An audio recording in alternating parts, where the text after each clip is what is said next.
Today we are going to discuss external carotid artery, but before coming to that topic we should know course and branches of common carotid artery.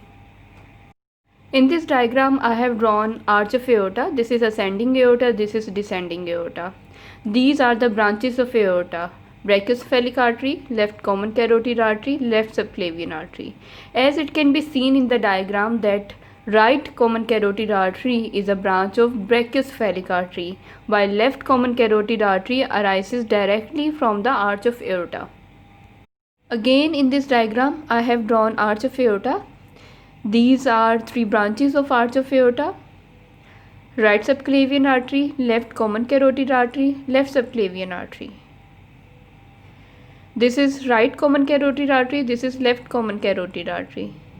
It can be seen in the diagram that right and left common carotid artery divides into left external carotid artery, left internal carotid artery, right external carotid artery, and right internal carotid artery. This is hyoid bone. I have drawn thyroid cartilage. These are tracheal rings. As it can be seen in the diagram that right common carotid artery is a branch of the right subclavian artery. Right common carotid artery basically begins in the neck, passes behind the sternoclavicular joint and ascends upward. Left common carotid artery arises directly from the arch of aorta. It begins in the thorax in front of the trachea and is present a little left to the manubrium sternum. Left common carotid artery also ascends upward. Right and left common carotid arteries, they ascend upward and are enclosed in a carotid sheet. As we know that carotid sheet encloses common carotid artery, internal jugular vein and vagus nerve. Both right and left common carotid arteries ascends upward in front of the lower four cervical transverse processes under the cover of the sternocleidomastoid muscle. At the level of the upper border of the thyroid cartilage, this is thyroid cartilage. At the level of the upper border of the thyroid cartilage, right and left common carotid arteries divides into external and internal carotid arteries. As it can be seen in the diagram that at the end of the common carotid artery or the beginning of the internal carotid artery, slight dilated part is seen. This dilated part is called carotid sinus. Carotid sinus acts as a baroreceptor or pressure receptor that regulates the blood pressure. Carotid body or reddish brown structure can be seen behind the bifurcation of the common carotid artery at this point. Carotid body basically acts as a chemoreceptor. Now, after giving the introduction regarding to the common carotid arteries, let us discuss our main topic, which is about course of external carotid artery and its branches.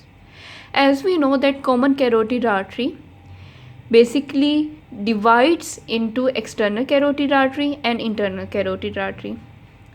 So, external carotid artery begins at the upper border of the thyroid cartilage.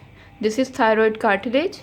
We can see in the diagram that external carotid artery begins at the upper border of the thyroid cartilage or at the level of the disc, which is present between the third and fourth cervical vertebrae bodies. External carotid artery then ascends upward and slight laterally. At the level of the neck of the mandible, it divides into two terminal branches: maxillary artery and superficial temporal artery. In the lower part, internal carotid artery and external carotid artery. External carotid artery is anteromedial to the internal carotid artery. In the upper part, external carotid artery is anterolateral. First of all, in its lower part, external carotid artery is anteromedial to the internal carotid artery. In its upper part, external carotid artery becomes anterolateral to the internal carotid artery. Total 8 branches are given by external carotid artery. Anteriorly, it can be seen that 3 branches are given. These are facial artery, lingual artery, superior thyroid artery. Medially, it gives one branch which is ascending pharyngeal artery. Posteriorly, it gives 2 branches. These are posterior auricular branches and occipital artery. These are 2 branches which are given posteriorly by the external carotid artery. External carotid artery gives some terminal branches. These are maxillary artery and superficial temporal artery. So we can say anteriorly it gives superior thyroid artery, lingual artery, facial artery. Medially it gives ascending pharyngeal artery. Posteriorly it gives posterior auricular artery, occipital artery, and terminal branches which are given by the external carotid artery are maxillary artery and superficial temporal artery. So these are the branches of external carotid artery.